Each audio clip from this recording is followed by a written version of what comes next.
Shalom. Shalom. Premièrement, nous bénissons l'Éternel Yahweh, Barachem, Yahavashai, Barachem, Raka Kodash, Amar Alléluia, Amar Alléluia, Amar Alléluia, Kwame Shala, Kwame Shala, Kwame Shala, Kwame Shala, Barakata Yahweh, Barakata Yahavashai, Barakata Yahweh, Barakata Yahavashai, Wa Yahavashai, Amar Alléluia, Amar Alléluia.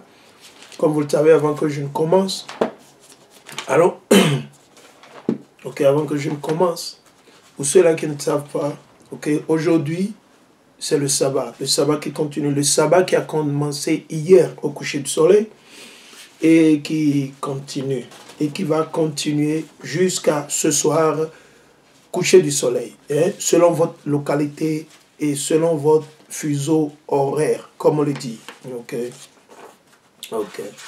Donc soyez patient avec moi, je vais lire 2 préceptes le plus vite possible pour rappeler les frères et ceux-là qui ne le savent pas, nos frères et ceux qui sont nouveaux.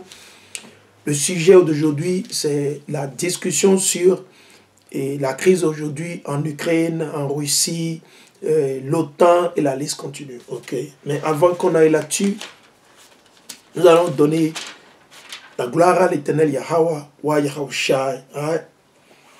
Donc, je suis dans le livre de Genèse, le chapitre 2. Pour ceux-là qui ne le savent pas, on veut rappeler tout le monde. C'est important.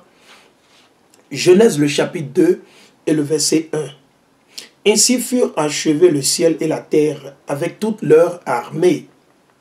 Yahweh conclut au 7e jour l'ouvrage qu'il avait fait, et au 7e jour, il chôma.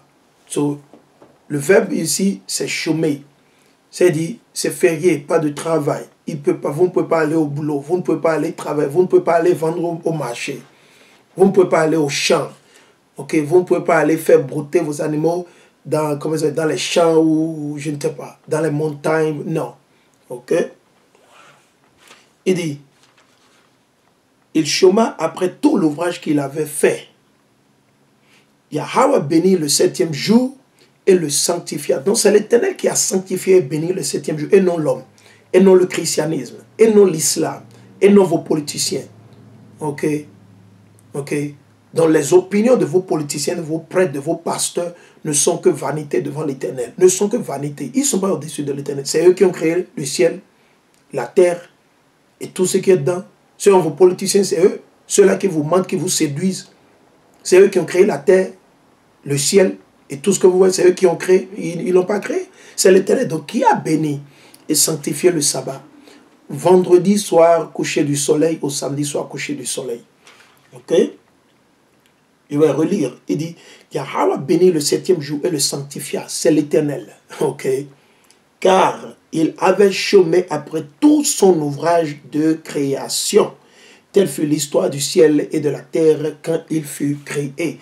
Donc vous allez garder en tête, pour ceux-là qui sont nouveaux, nos frères et ceux qui sont nouveaux dans la vérité, si vous êtes nouveaux sur mon YouTube, ok, vous êtes nouveaux sur ma page de Facebook, quoi c'est, on vous rappelle. Comme vous ne le savez pas, on doit obéir à l'Éternel. Le plus important, c'est d'obéir à l'Éternel. Allons. Nous allons partir dans le livre d'Exode. Exode, on va rappeler tout le monde une fois encore, pour ceux-là qui doutent, ceux-là qui ne croient pas. Si quelqu'un vous enseigne que les lois ont été abolies parce que Mashiach est mort, hey, ne le suivez pas. Ne suivez pas ces gens. Mieux vaut obéir, mieux vaut mettre en pratique les lois et les commandements de l'Éternel que d'écouter des hommes, des menteurs, des rebelles, okay, des sans foi ni loi. Okay. On veut vous rappeler, ça n'engage que vous. Si vous choisissez de ne pas observer le sabbat, les lois et les commandements de l'Éternel, ça n'engage que vous. Okay. Ça n'engage que vous.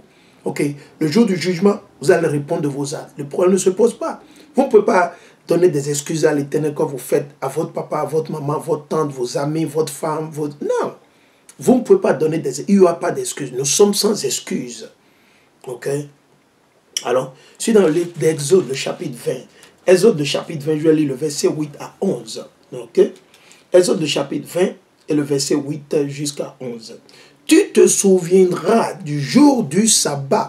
Pourquoi le mot dit « tu te souviendras » ?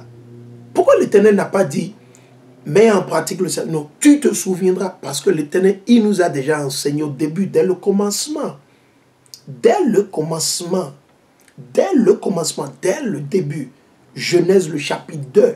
L'Éternel a déjà béni et sanctifié le sabbat, qui n'a jamais changé, comme la nation choisie par l'Éternel n'a jamais changé et ne changera jamais. Le peuple d'Israël, ceux-là qu'on appelle communément les Noirs ou les Nègres, les Latinos, les Indiens natifs, éparpillés dans les quatre coins de ce monde, c'est ainsi que le sabbat ne change pas.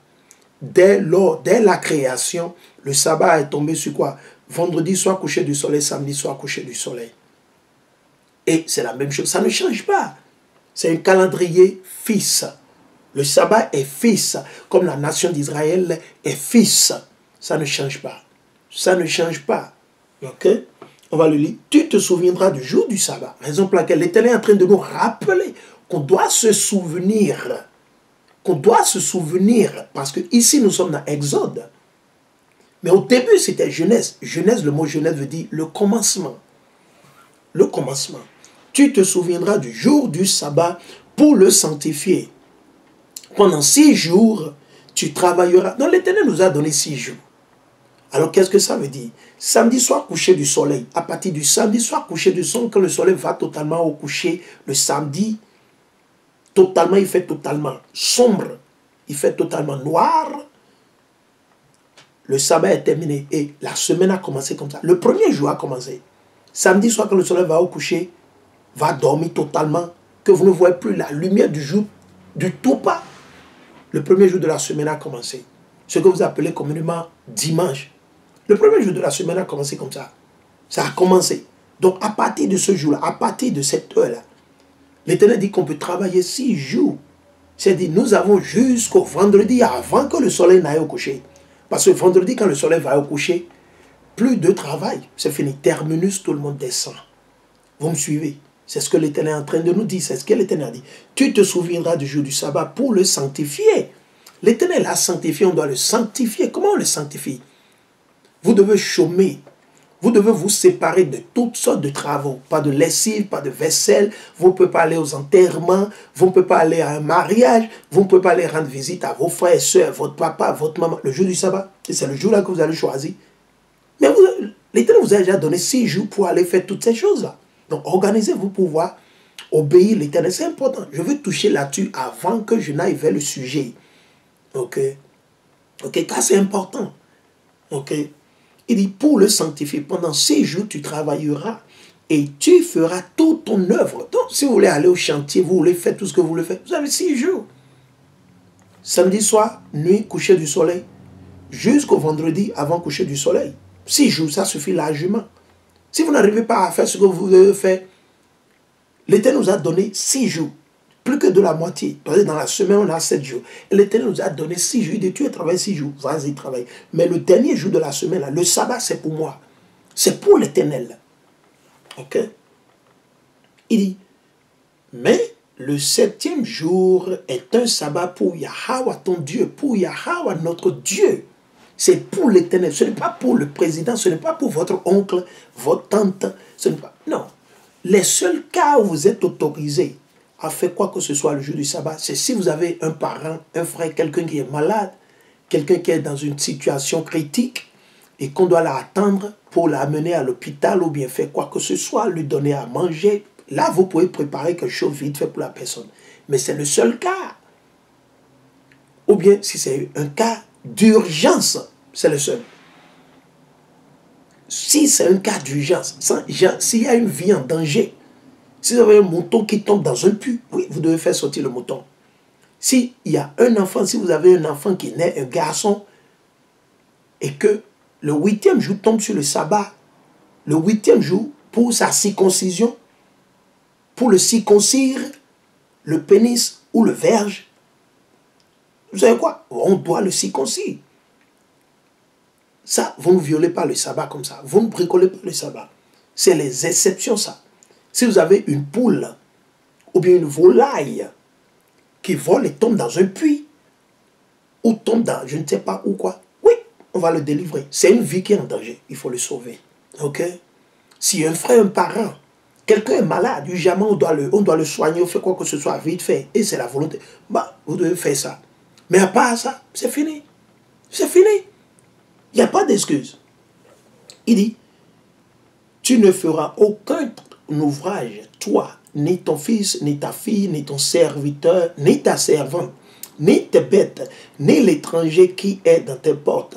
Car en 6 jours, Yahweh a fait le ciel, la terre, la mer et tout ce qu'ils contiennent. Mais il s'est reposé le 7e jour. C'est pourquoi Yahweh a béni le jour du sabbat et l'a consacré. Donc, l'Éternel a béni le jour du sabbat et l'a consacré. Et vous recevez une guérison spirituelle. Une guérison spirituelle et physique quand vous observez le sabbat. Beaucoup d'entre vous, vous ne comprenez pas. C'est le jour du repos. Donc l'Éternel vous donne une guérison spirituelle. Premièrement, elle est spirituelle et physique. L'Éternel vous renouvelle votre santé, votre corps. Vous ne comprenez pas. Beaucoup d'entre vous, vous ne comprenez pas. Vous ne savez même pas ce que le sabbat veut dire. Vous ne comprenez pas. C'est le jour où l'Éternel, il nous restaure encore. Il nous donne encore la force pour continuer la semaine qui va commencer. Donc c'est important. Raison pour laquelle nous devons absolument, on doit observer le sabbat. Quand vous observez le sabbat, honnêtement, avec sincérité, et que vous ne bricolez pas, vous n'allez pas au marché, c'est maintenant que vous allez commencer par acheter, en fait, non. L'Éternel, il vous guérit spirituellement. Et c'est de cette guérison que nous avons besoin. Nous avons besoin de la guérison spirituelle.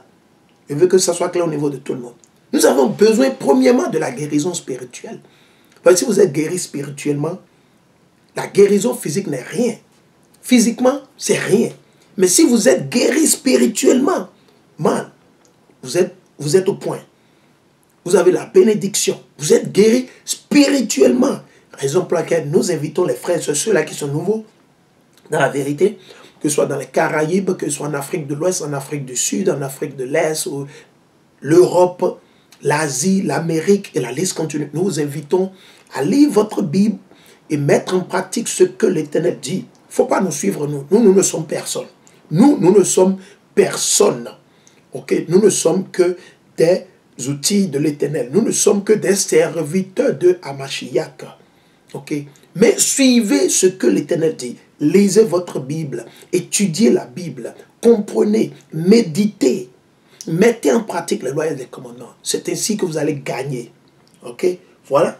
Je vais fermer cette parenthèse.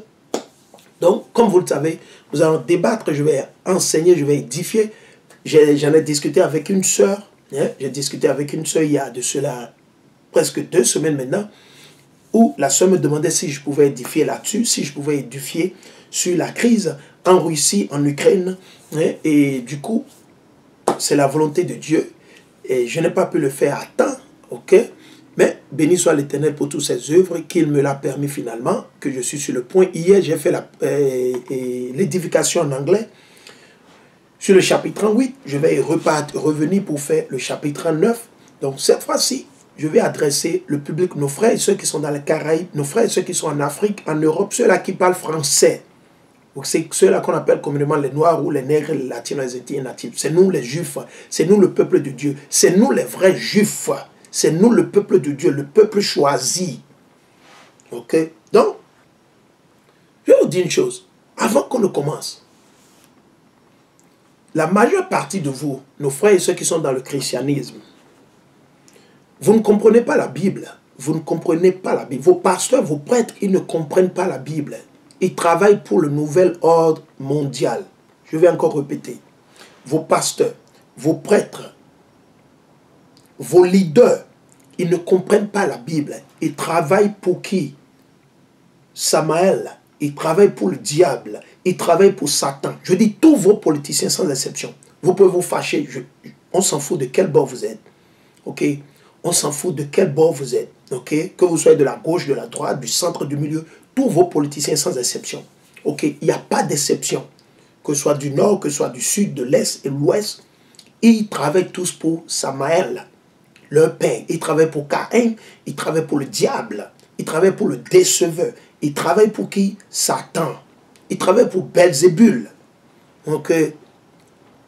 Mais s'ils ne travaillent pas pour Belzébul, ils devaient être en mesure de venir à la télévision avec leur Bible. Leur Bible, c'est où? C'est où la Bible de vos présidents? Au Bénin, au Togo, au Nigeria, à l'île Maurice, en France, en Allemagne, aux États-Unis, En Angleterre. C'est où la Bible de vos leaders? C'est où?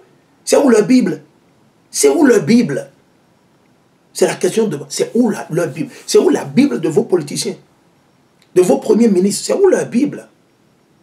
De vos ministres d'État, ministres d'économie? C'est où leur Bible? Ces enfants du diable, ils travaillent pour le diable. Ils travaillent pour le diable. Je m'en fous. On s'en fout de là où ils sont allés à l'école. Ils peuvent aller à l'école en France, à Lyon, à Genève, au Luxembourg, aux États-Unis, à New York. Nous, on s'en fout. On s'emballe de tout ça. On s'en fout. C'est où leur sagesse? Leur sagesse de Dieu là, c'est où? Ils n'ont pas de sagesse.